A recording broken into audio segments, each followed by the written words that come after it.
Maaf. Ilumata dura dhabamtee jirta.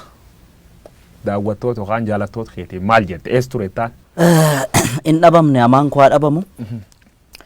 Oromiyaadhuma keessan jira. Tarii erga waggaa lamaan asii akkuma beekamu ergan singilii jirraa jedhu gadhiiseen dura welluudhaan hin dhufne.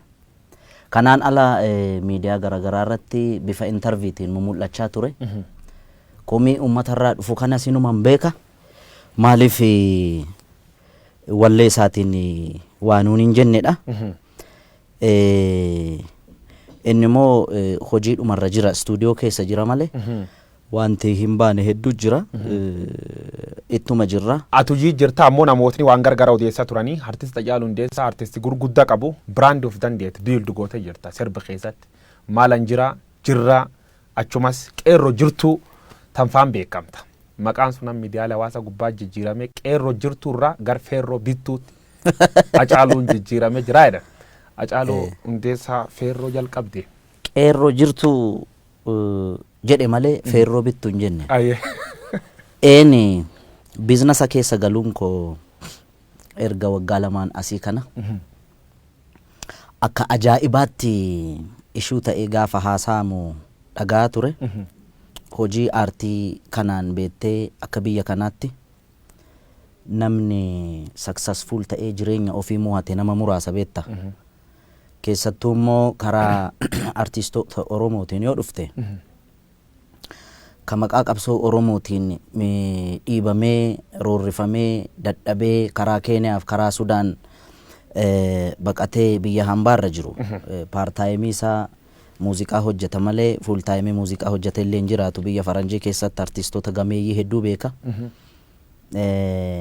Isaan carraa argataniin achitti jireenya ofii carraa ittiin mo'atan argatan malee kan biyya keessa jiru agartee gadadoo hamaa keessa akka inni jiraachaa ture waan dhokataa miti.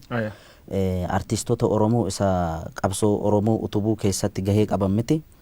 Warruma afaan ittiin sirban kun biyyattii kana keessatti carraa argatee sirni ture isaaniif opportunity garagaraa uumeefillee industirii muuziqaa biyya kanaa keessatti akkaataa itti jireenya kee ittiin mootu kasii goosusuu miti. Kanaaf ani waa baay'ee argaa guddadhe waan ta'eef ani numaayyuu nama carraa qabu. Erga waggaa lamaan asii Oromoo waltaate jedhee yaadee ture beekta. Maaliif jennaan qabsaa'onni gameeyyiin ka biyya alaallee jiran ka biyya keessallee jiran waan amma dhufe kana qabsoo uummanni itti cichee waggaa arfan keessatti tokkummaadhaan jijjiirama fide kanarratti dhaabbileen Oromoollee hayyuun Oromoollee wal ta'e tokko ta'e Oromoo ceesisuuf deema jedhee gatee yaadee fi qilleensa jidduu kana keessatti maal hojjechuu qaba jedhee yaadeeni. Baankii hojii gamtaa Oromiyaa obbo Dirribee beektala. Nami sun nama seenaa qabu beekta. Nama Oromummaa isaa qabatamaan nama raawwatu. Isa dhaaduuf miti. Namni sun innaa wayyaaneen jirtu san koonsartii hojjechuu qaba jedhee ispoonsara gaafan gaafadhu. Abbootii qabeenyaa dabalatee dhaabbilee kaampaanii Oromoo amma maqaan dha'u baankii hedduu jira. Gaafan propozaala galchu guyyaa lammaffaatti warra qircaata keessa gaarbeejii keessa gatan beette sodaatanii jechuudha. Inni garuu yoo hidhame illee nan hidhama. Meeqa barbaaddaa naan jedhe amma dandeessu ispoonsara na godhin jedheen. Obbo Dirribeen miliyoona 2.5 naa eeyyame yoo hidhame illee nan hidhama jedhee ispoonsara na godhee wayyaaneen battalumatti koonsartii kiyya dhoowwite jechuudha. Si jalaa haqanii jechuudha. Na jalaa haqanii jennaan battalumatti maallaqa baankii sanarraa fuudhee deebisee itti kenne. Silaa faayinaansiidhaan waan nuti hundumtuu ba'a miti. Inni ofirratti murteessee erga kana naa godhee taankii wedheeni. Nama sana amma yeroo lammaffaa marroo lammaffaadhaaf hojiitti seenuu barbaada. Maallaqaan of harkaa qabu waan hojiitti na seensisuu miti. Maalla gargaarta baankiin kun akka naa liqeessu barbaada. Maal hojjechuu barbaada? Impoortii hojjechuu barbaada. Impoortii keessa maal? Sibiila fiduu barbaada. Konistiraakshiniin biyyattiin gaagaa konistiraakshiniirra heddummaatti yoo sana keessa seenii hojjedheedheeni ofii isaatii wabii ta'e kolaataraala tokko malee ammallee yeroo lammaffaaf sababa kiyyaan riiskii fudhate namni sun miiliyoona 10 liqeesse.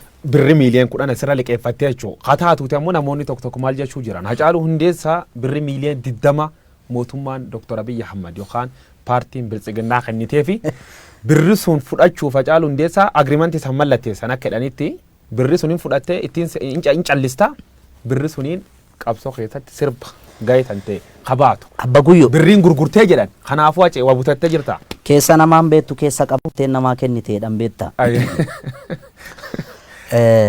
Otoo maallaqa akkasiiti wayyaanee nuu kenniti bar maa qarree du'aarra deemnaare.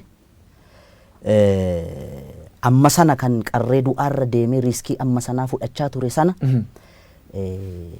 Dr. Abiy yoo aangoorra bahe yookaan immoo Oromoon tokko yoo aangoorra bahe miiliyoona 20 naa liqeessa yookaan lafa naa kenna yookaan maaloo naa kenna mana naa kenna konkolaataa naa bita jedhee osoo yaade wayyaaneen akka ajaa'ibaatti naa ofariin kunis ture.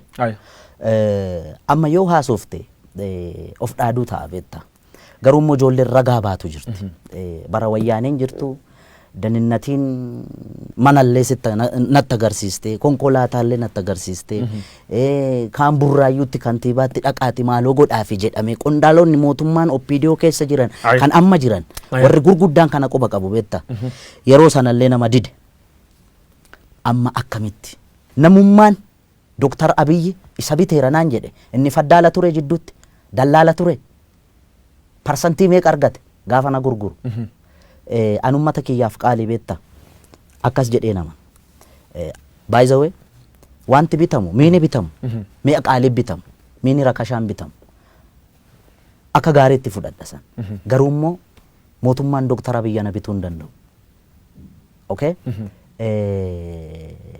Yookaan oppiidiyoo dhaabni kamu yoo sammuun kiyya na ajaje malee Biltsiginnaa jedhe dhaaba Oromoo warra mormu kamiyyuu keessa jedhe namni tokkoon yoo fedhiin Hacaaluu yoo keessi Hacaaluu murteeffate tole jedhe malee asiin miti asiin na murtaa. Keessa Hacaaluu tol jedhe.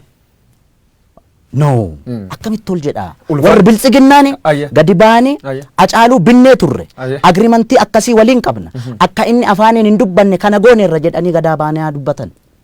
Har'as borus warra mootummaa biyya bulchuu miti bar warra mormutti illee qeequudha duubatti naman deebine. Midhaaddu kan callasiin hin jedhan Hacaaluu Hundeessaa konkolaataan inni ofiyyuu mootummaa kennee fi lafallee manallee dhuu qabaachuu dubbatan mana dhuu qabdaadhaan Hacaaluu mana gam qabda.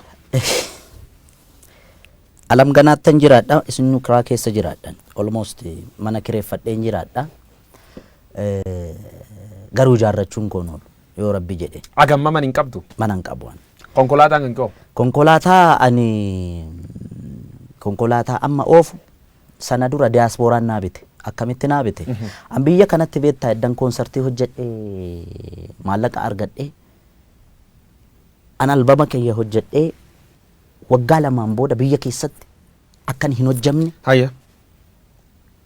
hojjechuu qofa miti miidiyaa TV Oromiyaa irratti illee akka sirbi koo tokkichi hirran dabarre uggurame carraa Ameerikaa ittiin bahu argadhe Ameerikaa, Awurooppaa, Kaanaadaa, Awustiraaliyaa irra deemee uummanni biyya alaa jiru naafaa jiraatu. By the way kadhaa miti kanan deeme biyya alaas dandeettii kiyyaanan deeme. Uummanni koonsartii kiyya seene Hacaaluu gargaaraaf osoo hin ta'in Hacaaluu waan jaalatuuf Hacaaluudhaan intarteen taana jedhee seene. Ani immoo uummanni sun jaalala inni naa ibse hamilee inni naa kenne qofaa miti. Maallaqa seenee kaffalee seenee na laale. Kaanaadaa deemee tuurii otoo gochaa jiru asii biyya irraa natti bilbilan.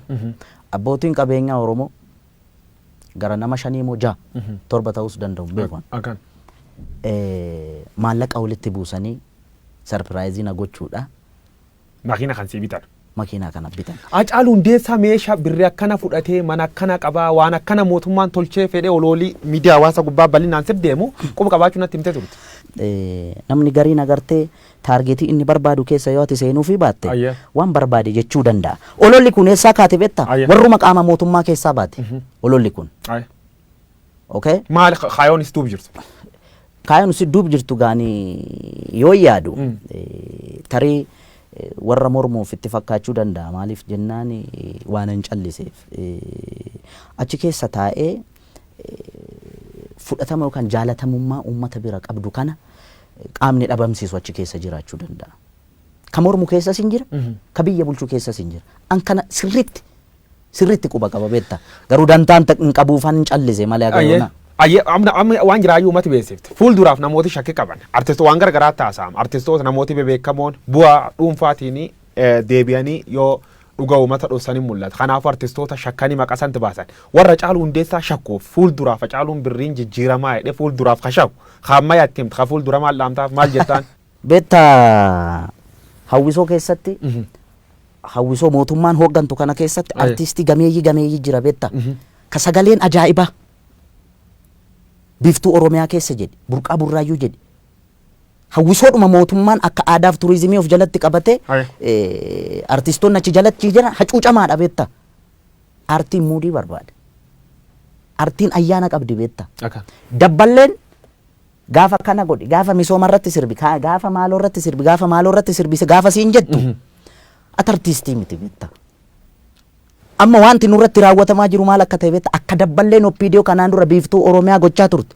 Biiftuun Oromiyaa keessatti artistoota otoon si waame sagaleen isaanii kan si boochisu baay'ee jira beektaa.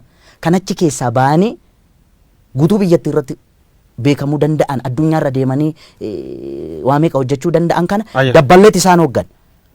Har'a waan ta'e yookaan eebbi waan ta'e yoo jiraate achirratti waa'ee misoomaa irratti waa'ee yookaan maal irratti jechuun waan ati irratti sirbitu hawwisoo keessatti dabballeetu sii kalaqa malee akka artistitti sii miti. Artistiin immoo miira hawaasa bal'aa miira hawaasa miiliyoonaan lakkaa'amu bakka bu'ee hojjechuudha qaba malee miira murna tokko kan mootummaa biyya bulchuu miti yookaan kan mormuu miti. 2015 gubbaatti maal jiraan bahe akka inni warra faranjootaa jechuun sirbituun irratti uummata biratti fudhatama guddaa argatte achuma qabsoon Oromoo jalqabti. Qabsoo keessaa waan hedduu keessa dabartee ijoolleen fuul sibeesii dubbatte. Gizee miilinee madaraash yookaan galma barkumee guddachaa sirbit suni madaraka irratti gizee seentuuf gizee buutu maaltu si qunname. Akkuma beektu sana an emotional ture. Gara Harargee kana deddeebi'aa ture uummata keenya laaluudhaaf yeroon deddeebi'u sanatti bara jireenya koo keessatti akkasitti abdii kutadhee hin beeku. Maaliif waan wayyaaneen uummata keenya irratti raawwachaa turte sana argee walaloo sana akka jirutti Direedawaatti hin barreesse harka caalaa jechuudha. Addisuu Araggaa kun natti bilbilaa ture. Qophiin akkasii kun jira hin jira laayivii darbaan jeen addunyaatti darbaa naan jeen addunyaatti darbaa ayyee sanarratti hundaa'ee barreesse jechuudha. Erga addunyaatti darbe. Hin dhufee leetii ta'een dhufee iyyuu gaafa qophii sana. Dudduubatti haftee dhufte. Dudduubatti hafee gaafa dhufu. Artistoota kan akka Ittiiqaa kana ijoollee artistoota na dura seenanii perform godhan kana addisuun walitti qabee gorsaa ture. Gorsaa kam gorsa? Yoon dhufu Hacaaluu dhufte kottu ati sinaan jedhee asitti galii walitti qabuuf walitti dhufne malee protestii garaagaraa agarsiisuuf miti. Kanaaf kaayyoon nuti dhufneef galii walitti qabne uummata keenya buqqee utubuudha. Kanaaf iddoo kanatti ijoolleen mormii fincila diddaa gabrummaa kana agarsiisaa turan fakkaata.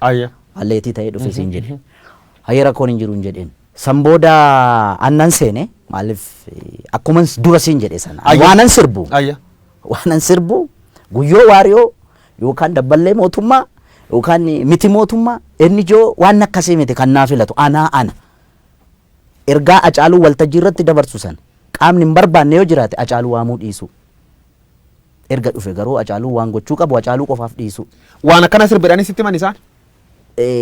Isaan yeroo sanatti sirbi koo jirraa ka jettu sun baatee turte. I think sirba biraa eegan. An baandiidhaan akka geerarsi seenu godhe. Walaloo sana fayyadamee miirri anarrattis uummatarrattis argitu sana waan yeroo sana fakkaatu ture.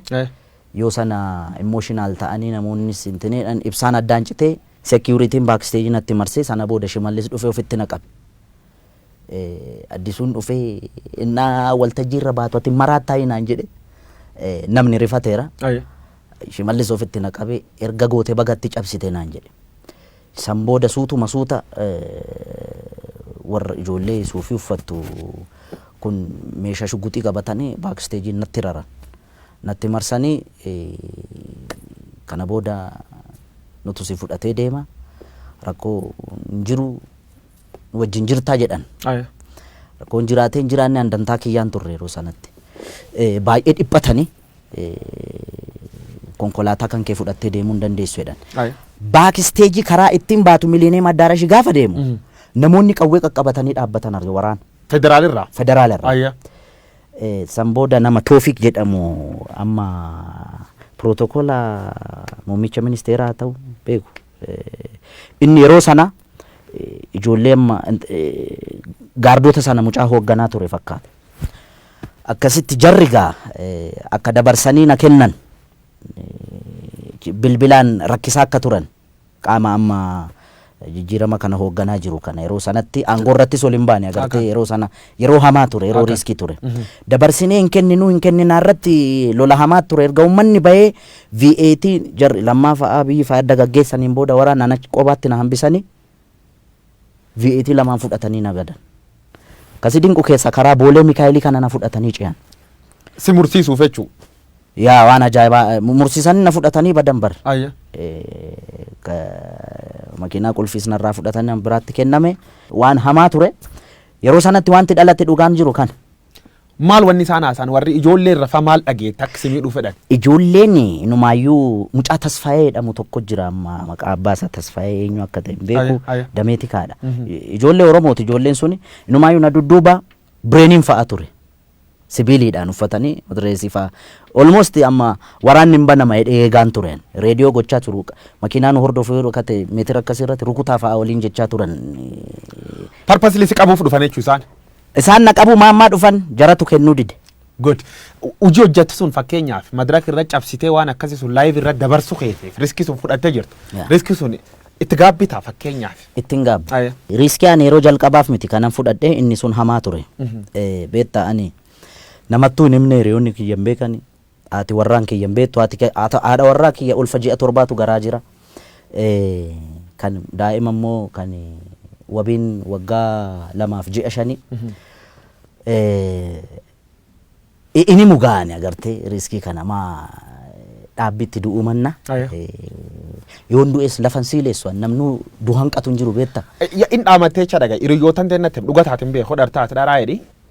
Duu danda'a maatii tiyyaan waan akkana kana yoon du'ellee kan tolcha itti dhaamattee beetta dhaamatteedhaan dhuguma. Jechuun hiriyaa kiyya keessaa mucaa Ingiduu Cimsaa ka jedhamu jira. Inni hin beeka beetta. Jechuun akkuma qoosaa godhee ittime. Waan ani akkuma siin jedhe sana biyya alaa kana deddeebi'ee hojjedhee dhufe kana manatti ijaara jedhee lafa bibbite tokko jira. Alaqa kiyyaan. Isaan yoo wanta akkasii uumame just kana godheedhee an qaama kiyya dhiqadhee rifeensa ofirraa ciree qaama kiyya guutuu dhiqadhee dhufe. Agartee milkaa'es gala jettee yaaddu gaa. Kun ta'e haa ta'uu baate riskii ani gaafan fudhadhu ofittuun himu. Namuu kutannoo hamaa keessa ture waan ta'eef yeroo gaarii carra qabeessas waan an ta'eef malee nan nyaatama ture. Nyaatamte turte yaayyuu baafatti. Jijjiiramiin dhufee Abiy Ahmad faana angootti hin dhufan. Atammoo haasawa irratti bilisoomni jedhee Hacaaluu Hundeessaadhaan si duula turan. Hacaaluu Oromoo isaati amma bilisoome gabaabsinaa deebis. An bilisoome hin jenne. Bilisoomne miti hin jedhe. Kanaan duras intervii Dajanee faana haasofne irratti dubbadheera. Mooneerra. Eenyuun TPLFin mooneerra amantus amanuu baattus. Daninnatiin wayyaanee Finfinneerra makiinaan ani oofu taargaa wal fakkaatu silvarii kalarii wal fakkaatu faana na hordoftee 3 taate tamboo dhufte. Komishinar Dachaasaa Bitimaa amma komishinar jeneraal mangaagaa wayyaanee keessaa kan na baase isa. Otoo na qaban yeroo sanatti hidhaattuu nan geessan. I'm sure.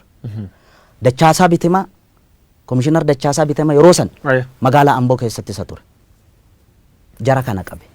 Ka qabe daninnatoonni kun alaabaa baa'oo qabatanii boru akka jeequmsi ka'u waraqaa barreeffame maanfileetii qabatanii kaan hin facaasa halkan walakkaa kaan alaabaa bilisummaa Oromoo fannisa kaan footoo kaasa taargaa makiinaa fi jara yoo kana qabamte barsana Muktaar Kaddituu bulchaa ture Oromiyaa kan qabamte asii seetaappii mootummaan naannoo Oromiyaas hin beeka daninnatichi hin beeka gad ergee ana ukkaamsuuf jennaani jara qabee ukkaamsee mana dhaaka'e amante jarri gadhiisii hin gadhiisuu irratti waraana hamaatu ture yoo sana OMN illee gabaasee ture waan kana beekta yeroo hamaa hammaataa ture jechuudha yeroo sun nama akkasiin kun fi kan kana fakkaatan warra harka nurra qabaa turan fa'aatu jira beekta walumaa galatti warra akkasiin jira akka waliigalaa akka fudhannu Oromoon saate amma tana cunqurs bar wayyaanee kee jirtirra waan gooma argatuma cunqursii agammanuu jirete cunqursan mallee hin jira Oromoo cunqursaa jira kun jala sararame beekuu qaba okay Dr. Abiy Ahmed gaaffii Oromoon deebisne waan tokko saayikooloojii Oromoon eegne waan tokko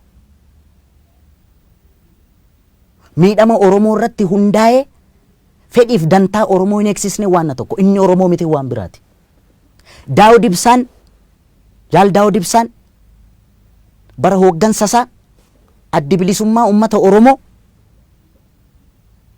waggaa 10 fi 15 keessatti lolee lolchiise Finfinneen geenye waan tokko hooggansa adda bilisummaa Oromoo 4 kiiloon seenne waan tokko jaal Daawud Ibsaa nama qabsoo Oromoo keessatti umurii isaa fixeen garuu Fireew Maashoo Gidee jedhanii Tigiree gochuu waan bira Balaa Zallaqaan Oromoodha jenneen nuti nafxanyaa faana kokkee wal qabna isa Oromoo keessaa ba'e in gadi ba'ee an Oromoo miti yoo jedhe okay namnumti wikinasii guyyoo waaree irratti arge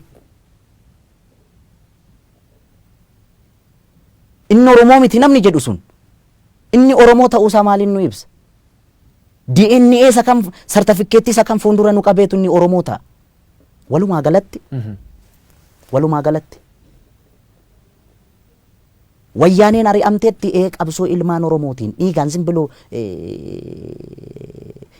inkaa salaamtaadhaan miti beetta oloodhaan miti ulfitti wareegameeti daa'imni waggaa 10 snaayipariidhaan mataan irraa faca'eeti waan an gammachuu qabu sitti fakkaata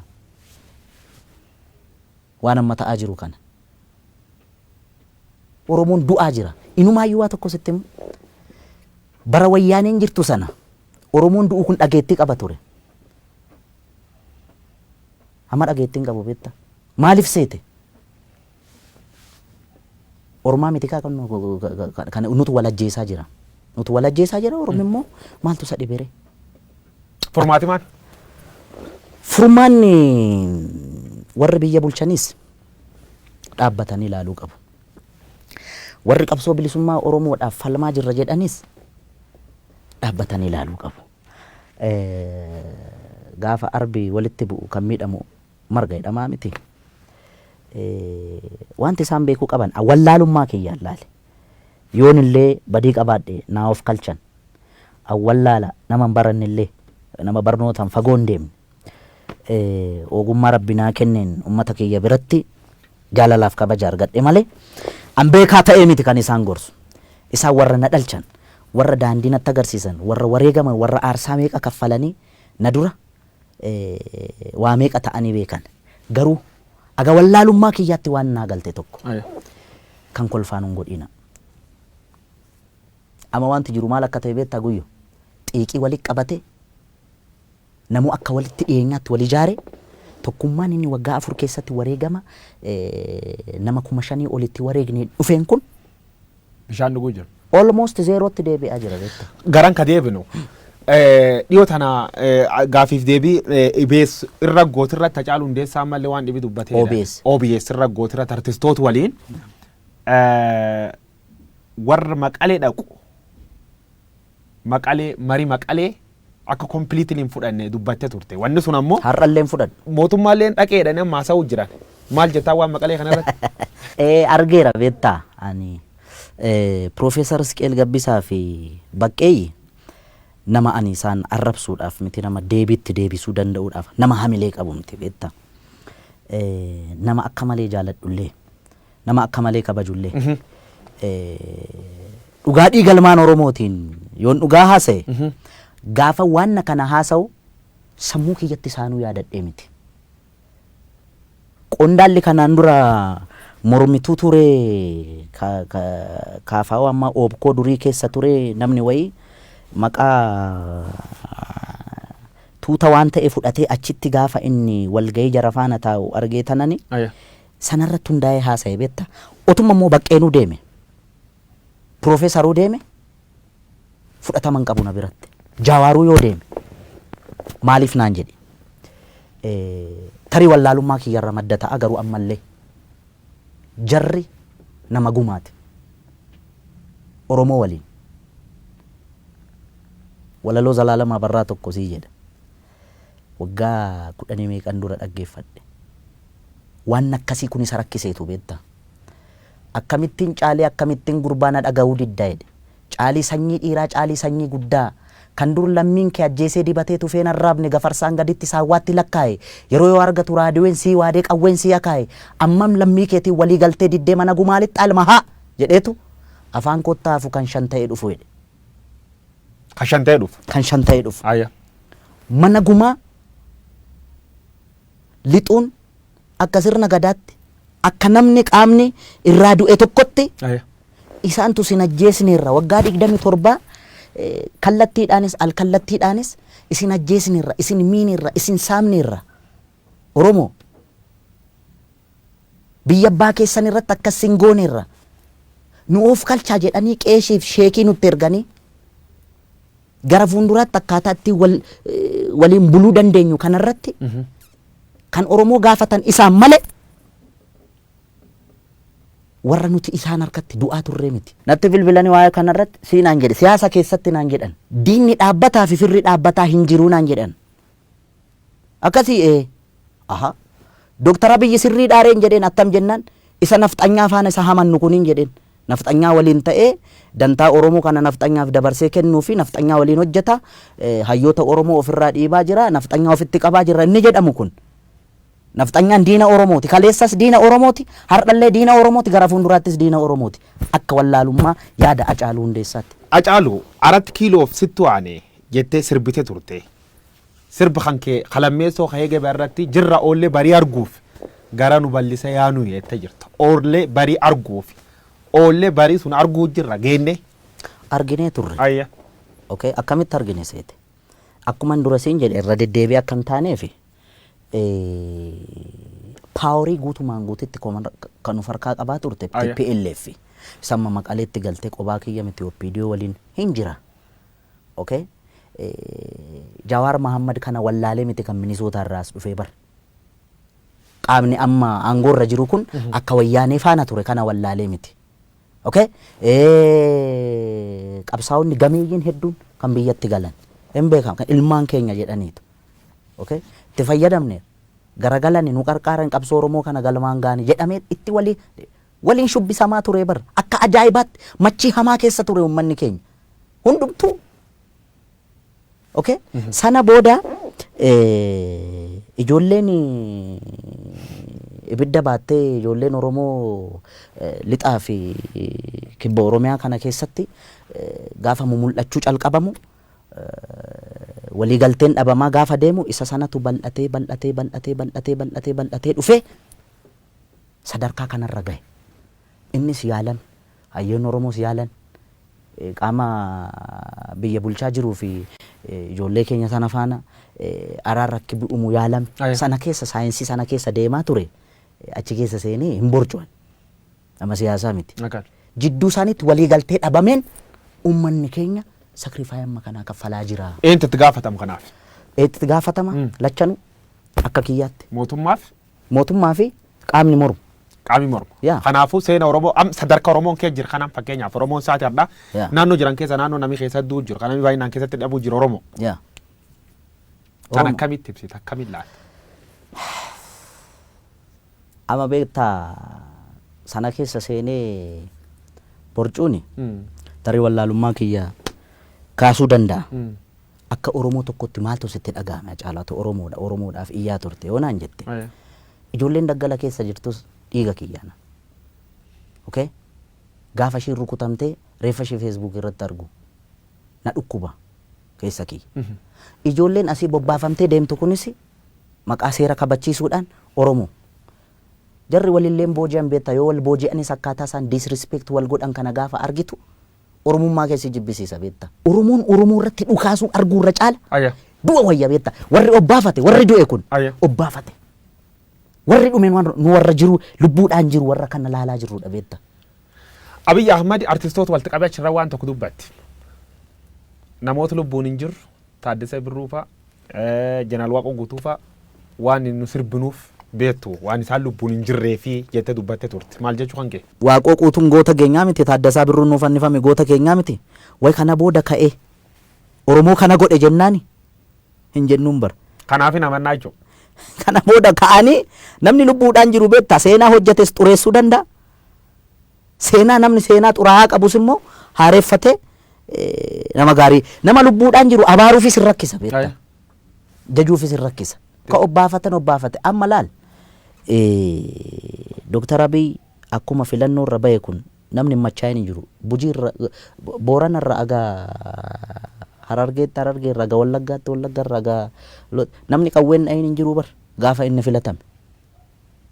Ispeeshaalii naannoon ani itti dhaladhe kana. Booranatti illee namni dhukaasa akka ture quba qaba beektaa. Namni dhukaase bar gammachuu guddina. Dhukaasuu qofayyuu miti. Ilma abbaa gadaa jedhame bakka deemutti eeboo fardatti badhaasanii gaachanatti kennanii maaloo ta'e sana ta'e kana ta'e. Inni viizinii mataa ofii qabaa mutiire. Jijjiiramni Abiy Ahmed jalqabe kun waggaa lama keessa tag deema deeme. Kara sirriir jiraa warreen hin jira. Abiy Ahmed kara sirriir hin jiru dogongor guddoo hojjechuu jiru warreen hin jira. Kan keessa kan fudhattate. Baay'ee jalqabumayyuu waan barree namni na dursee qeeqeen jiru garuu dhugaa namaa baasuurra wikinasii namaa baasuutu namatti tiniin kun dhufe. Amma sirriirra hin jiru.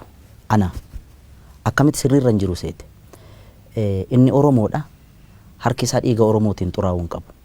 Akka wallaalummaa kiyyaatti maal isa gorsa beektaa?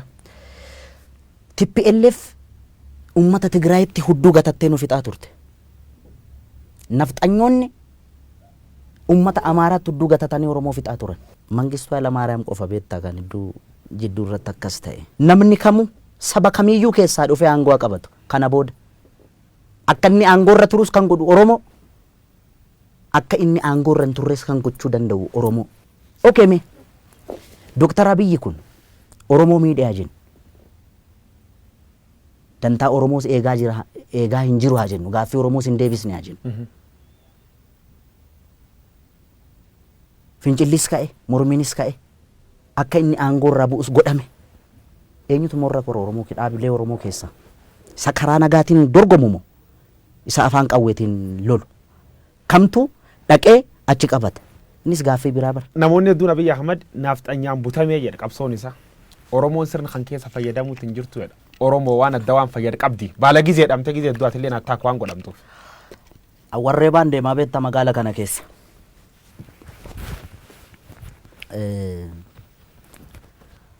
Jira wanti inni fayyadame.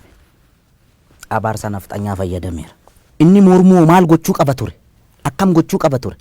Jarri akkatti isaan disrespect wal gocha ela maal seete beektaa guyyoo. Awwakkush naakkush jetti jarri.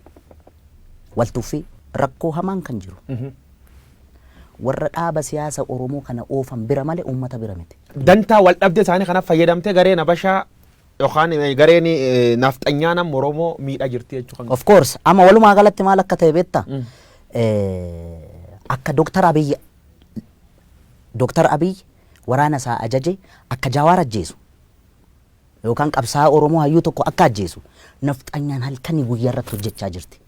Gaafa muummichi ministeeraa waanuma xinnoo bar waan guddaa miti bar gaaffiin deebi'ee hin jiru beektaami. Mee gara fuulduratti hin deebisu hin deebisan hin beenu gaaffiin Oromoo waan guddaan turre bar biyyattii kana keessatti akka arjummaa isaatti. Waanuma xinnoo waanuma Oromoo urgooftu kan yoo godhe qullaa sirbiti baatee bar nafxanyaan miidiyaa ishiitiin FM hin jiru hundi jechuudha. Yoo nagnoo waan isaan hin jedhiin hin jiran beektaa. Gaafa immoo inni xiqqoodhuma saayikooloojii Oromootti wanta buutu kana yoo godhe yeetimmi walad tini balinji la Itoophiyaan jedhanii tela hin bubbisu beekta. Maal dookumentarii nurratti hojjechaa ooluu miti. Maal anjira gubbaatti yaa galaaneetiyyaa ette fardi siidaa hatali siidaa dabalee sini ette wanni ette erganu daangeessani barii turee bulbul farda badia caalu wanni farda waan fardaa sobtacha keessa waarke. Farda siidaa hataniidha. Farda siidaa hatani siidaa dabaleen sooree erganu daangeessani barri turee bubbuleedha. Fardi siidaa dabalee sun farda mililikirra taa'ee kunoo amma suura ka'e san farda hatame beektaa. Eentati. Nami hattuu humnaan qotee bulaarraa fudhate beektaa. Ijoollee Arsadii promotion ka jedhaman bolaa sadan tokko jira Sisaay Bulbulaa waggaa 8 dura sochii hamaa gaggeessaa turan kitaaba isaan barreessan irratti arge beekte. Siidaa dabaleen kun nama galaan farda isaa kaalchoo fi garbuu qallabaa ture gorroo jalatti. Oromoon sangaa fardaa isaa maal godha beektaa. Guyyaatti yeroo 2 dhiiqa beeke naannoo keenyatti nuti. Farda goojeedhaaf lolaaf itti qophoofsitu kana leenji'amu garbuu nyaata gorroo jala hidhame. Namichi kun gaafa farda taphatu beekamaa ta'e odeensii qaba beektaa. Akka kitaaba sanarra jedhutti seenaani. Gorgisitu taabonni wayii hin baay'edhan as birbirsa gooroo kanatti. Nami kun maqaa qaba siidaa dabaleen kun. Namicha bira qaqqabe fakkaa namiliki bira. Odeeffannoo miliki bira. Waa maatiin haa taphatu jedhame. Inni farda isaa miicee maaloo jedhee bareechee galaan irraa sakaraa dhufe beektaa. Sakaraa dhufee goojiirra mul'atee na dhadha'u kana argee nugusni taa'ee argaa ture. Harkaa fuudhaa jedheen irraa bute beektaa. Waameetu farda akkasii kun mootiif malee nama teebula akka keetiif hin ta'u isa jedhanii nu abaaran sana jettaa mire jedheeni harkaa fuudhee siidaa dabaleen boo'aa deeme. Kanaaf gaafa amma farda kana laalu nanaara beektaa farda hatame farda nu jalaa hatame kanarra taa'anii hin qaanofneen nama qaaneessiteedha. Inumaayyuu immoo suura kaa'anii cimaanii. Dhaloonni kun waa'ee farda kanaa gaafachuu qaba barbaachisaa taanaan beektaa. Fardi abbaa qaba beektaa. Warri miliki leellisu fardi kasaatii jedhu maal jettaan fardi kasaatii inni farduma isaatiin dhufeen. No inni calqaba harree yaabbatee dhufeen. Gara Oromiyaa gaafa seenu seenaa jedhaa bara caaluu miti kan jedhu. Seenaan immoo rirmi nyaatu beektaa. Seenaan seenaadha. Okay? Yaabbii fardaa isatti beekanni amma waa'ee Adwaa faana wal qabate warri lole kun tuulama kana fardaan dhaqee dhukkee irraa kaase minni wotoorra ka'ee danda'a yookaan qabaniif ittiin deema ta'an beekamu. Ammas bari ijoolleen gaafa fakkeessitu siidaa isaa bukkeetti gaafa Adwaan kabajamu ijoolleen jijjirti farda jalatti qabanii kan diddeemu.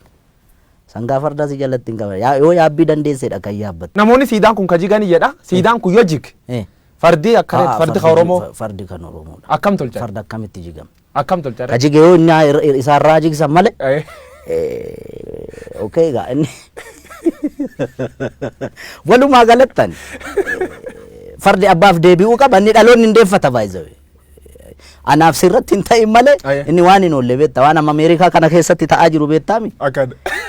Biyya qaroomte biyya guddatte yakkamaa beeke. Minilikisiif yakkamaa moo yakkamaa? Oh my god. Ani inni gaa reeffaa miirammaa ekeraadhanni jechuun seenaa rirmi nyaatu siin jedheera. Seenaan immoo dhugaa. Kan sobaa jedhu kan dhugaa jechuun akkamitti namni kana na godheera jedhee sobaan si himata nama lubbuudhaan hin jirre. Aannolee irratti kana godheera calanqoo irratti kana godheera gaafa jedhamu.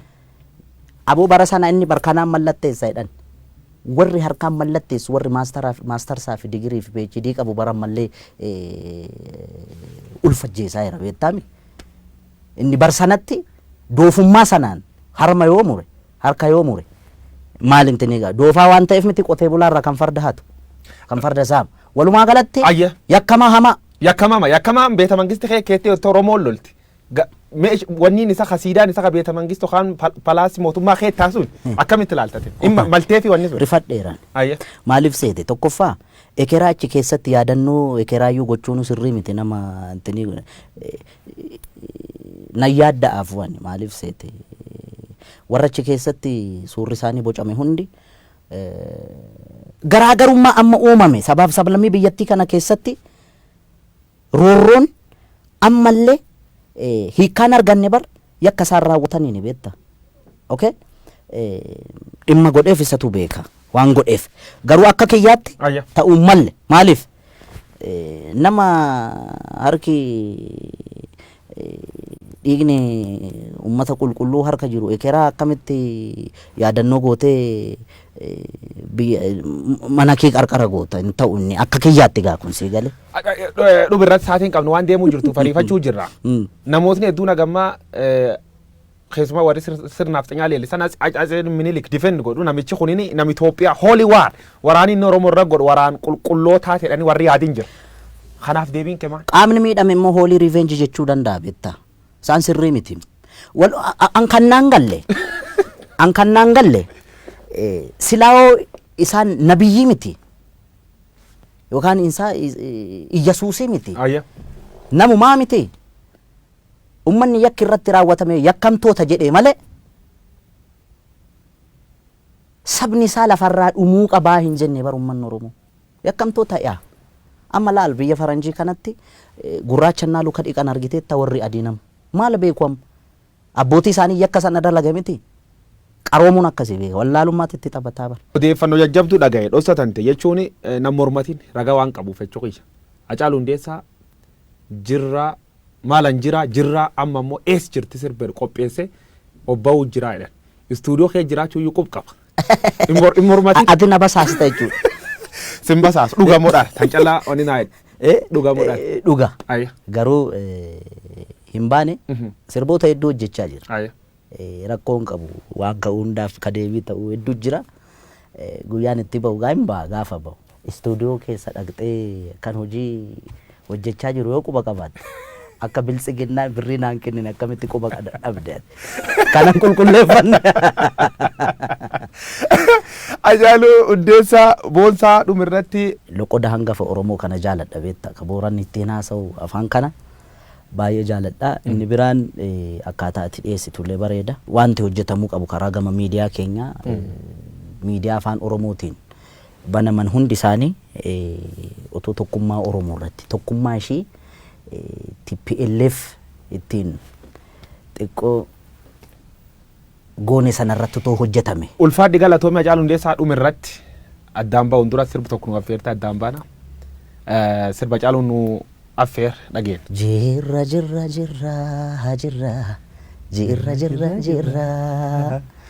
jirra bullee barii arguuf garaa nu bal'isee yaanuyi yaawa irraanfachuuf sirba Hacaaluu Hundeessaa jirraan irraa gallaa Hacaaluu Hundeessaa artist Oromoo beekamaa maalan jir ees jirte sirba dhuun dhufuu jira Hacaaluu Hundeessaa hoomin rakkaat gamgamaan dhufe waan jira yaayyuu darbatee qabsaa Oromooti artist Oromoo beekamaa biltsiginna irra birri fudhate dhaniin hin fudhannee yaayyuu saniin jedhe waan jira Hacaaluu qoranne fuul duralleef gaaf inni sirba baas bal'inaa walitti deebinaa waan nu daawwattaniif galata qabdu sagantaan keen kun har'a irra jalqabee keessuma Oromoo miidiyaa neetwoork irraa gara dhaddachu dubbii jijjiirame jira anguyyoo waaroo abba jirma tur ulfaadha ace